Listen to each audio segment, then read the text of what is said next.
Assalamualaikum warahmatullahi wabarakatuh. Alhamdulillah alladzi an'ama 'alaina bi ni'matil iman wal islam. Asyhadu an la ilaha illallah wa asyhadu anna sayyidina Muhammadan 'abduhu wa rasuluh sayyidul asyrafil anam wa 'ala alihi wa ashabihi wa barik wa sallam. Amma ba'du.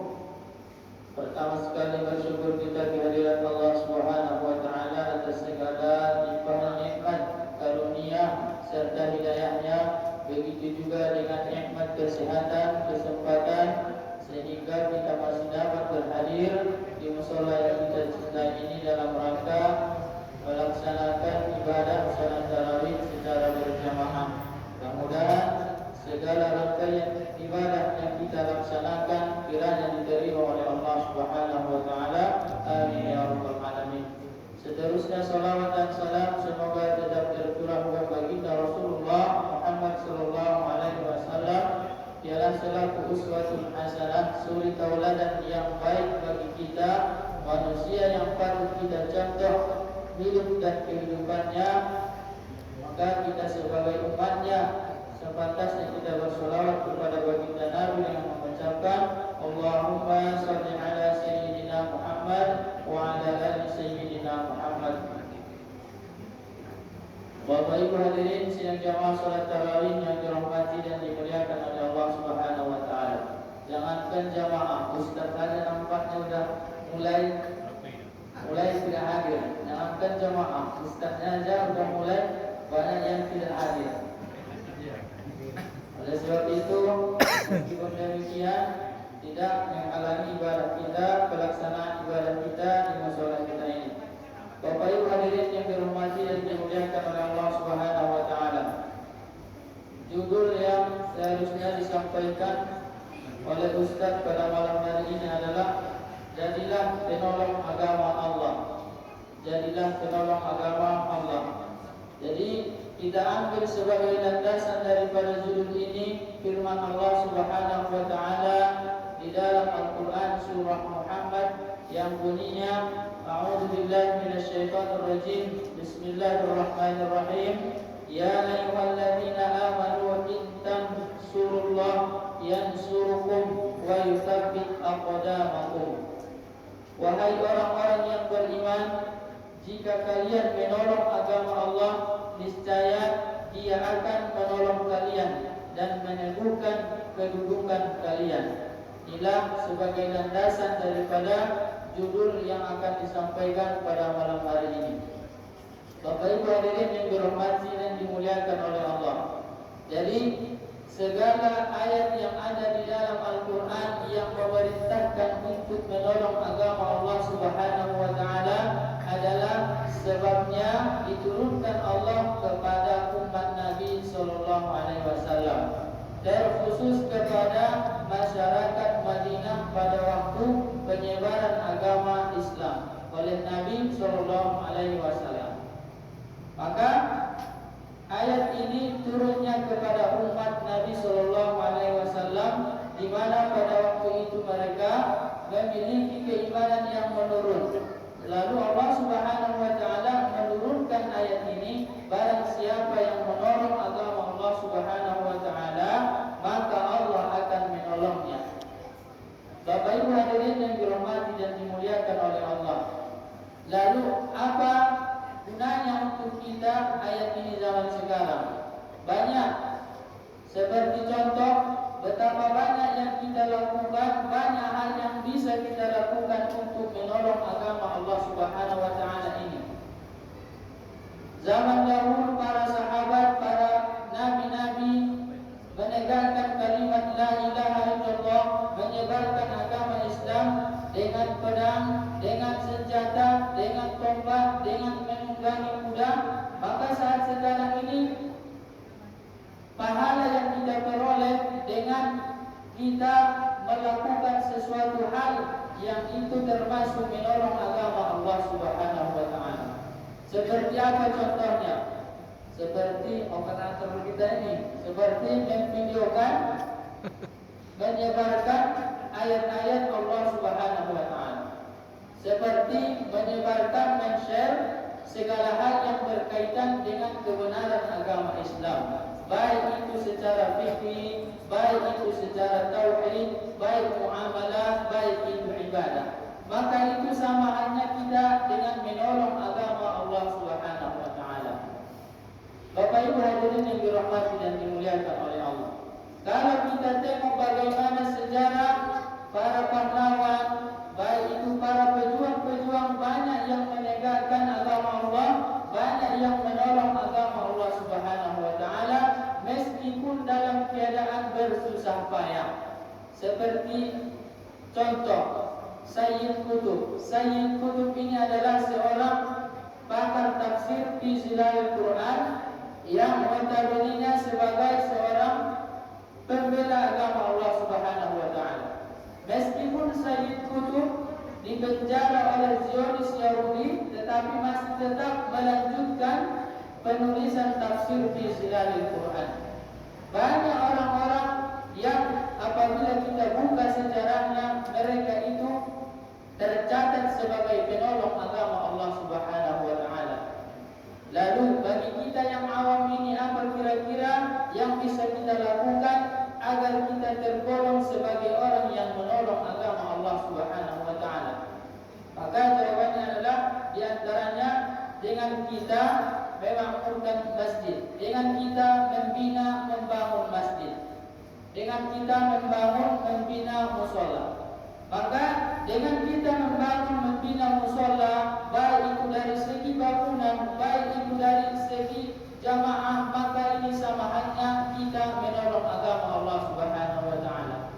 Man bana masjidan banallahu lahu qasran fil jannah. Barang siapa yang membina, barang siapa yang membangun masjid, maka Allah Subhanahu wa taala akan membangunkan, membina, menciptakan, membuat istana baginya di surga.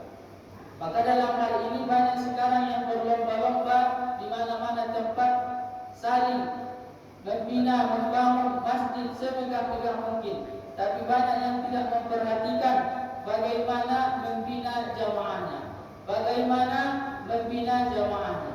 Maka ini yang harus diperhatikan apabila kita memang benar-benar dan betul-betul menolong agama Allah Subhanahu wa taala.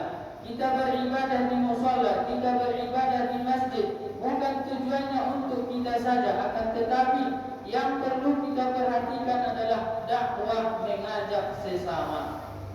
Maka banyak orang yang beranggapan bahawa berdakwah itu adalah kewajiban seorang ustaz, kewajiban seorang dai, kewajiban seorang mubaligh, kewajiban seorang syekh, kewajiban seorang ulama.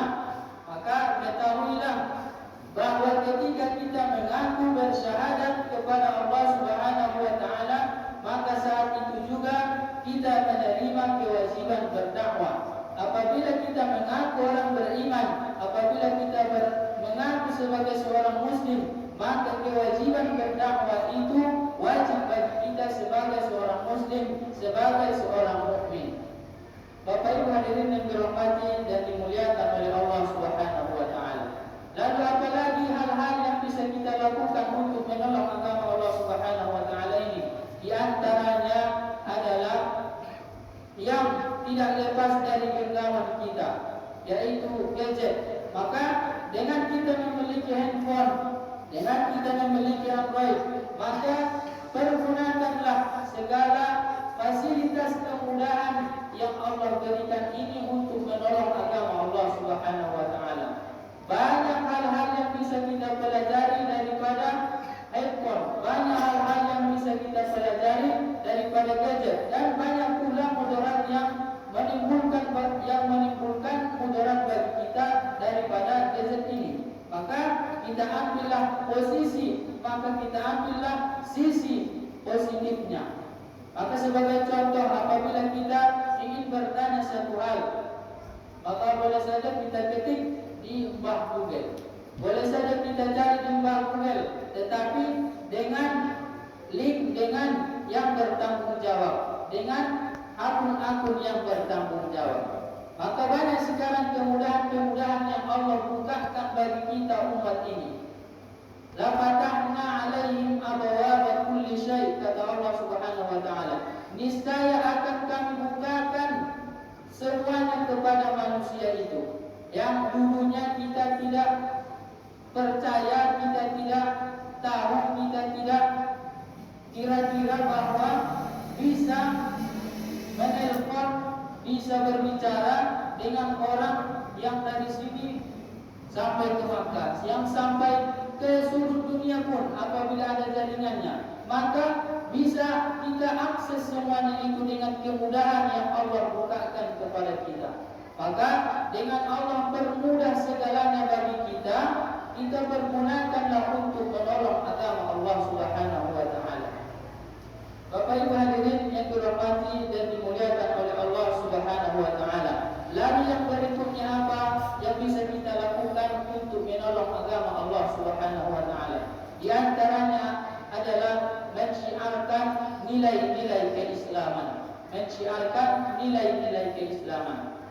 Seperti apa contohnya? Seperti dari segi berpakaian. Dari segi berpakaian kita percaya diri memakai pakaian yang identik dengan orang Islam, yang identik dengan orang Muslim. Bukan seperti halnya sekarang ini betapa banyak orang yang mengaku beragama Islam, banyak orang yang mengaku orang berserah diri kepada Allah Subhanahu wa taala. Tapi kalau ditengok dari sisi pakaian, sisi ucapan, sisi perilaku, sisi dari perbuatan, maka tidak ada ubahnya seperti seorang yang bukan Muslim. Baik dari kalangan public figure, banyak orang yang agamanya Islam tetapi tidak mencerminkan bahwa ia sebagai seorang Muslim. Dikarenakan apa? Dikarenakan beranggapan bahwa tradisi, bahwa nilai, bahwa pakaian, bahwa segala apa yang dibawa oleh agama Islam itu terbelakang. Maka Nabi Sallallahu Alaihi Wasallam dalam hal ini telah mengatakan bahwa al-Islamu ja'a ghariban wa sayaudu ghariban. Islam itu dulunya datang dianggap orang sebagai satu hal yang aneh. Ada orang yang memakai pakaian gamis lebar, jilbab lebar, dianggap aneh. Maka sekarang ini ada juga yang beranggapan seperti itu. Maka benarlah yang dikatakan oleh Nabi Sallallahu Alaihi Wasallam. Maka seorang pujangga, seorang yang pandai berbicara daripada golongan orang Saudi mengatakan al-Islamu yura'i taqaddumi zaman, bahwa agama Islam itu senantiasa mengikuti perkembangan zaman, tetapi ia tidak terombang-ambing oleh kemajuan zaman. Banyak sekarang tren-tren, baik itu dari pakaian seorang muslimah yang diciptakan oleh orang muslim agar tidak disebut sebagai orang yang terbelakang, baik dari segi fashion, maka itu disebut sebagai penolong agama Allah Subhanahu wa taala. Maka kita harus percaya diri dengan apa yang kita perlu, harus percaya diri dengan apa yang kita yakini kebenarannya. Maka dengan itu niscaya kita tergolong kepada orang-orang yang menolong agama Allah Subhanahu wa taala. Kita mulai dari hal-hal yang kecil. Barangkali kita tidak bisa melakukan hal-hal yang besar dalam menolong agama Allah ini, maka mulai dari lingkup keluarga kita, lingkup kita bertetangga, lingkup kita bermasyarakat. Bapak Ibu hadirin yang dirahmati dan dimuliakan oleh Allah Subhanahu wa taala, barangkali inilah santapan rohani Ramadan yang dapat kita sampaikan pada kesempatan yang baik ini. Mudah-mudahan kita yang berhadir ini adalah tergolong sebagai orang-orang yang mensyiarkan dan menghidupkan dan menolong agama Allah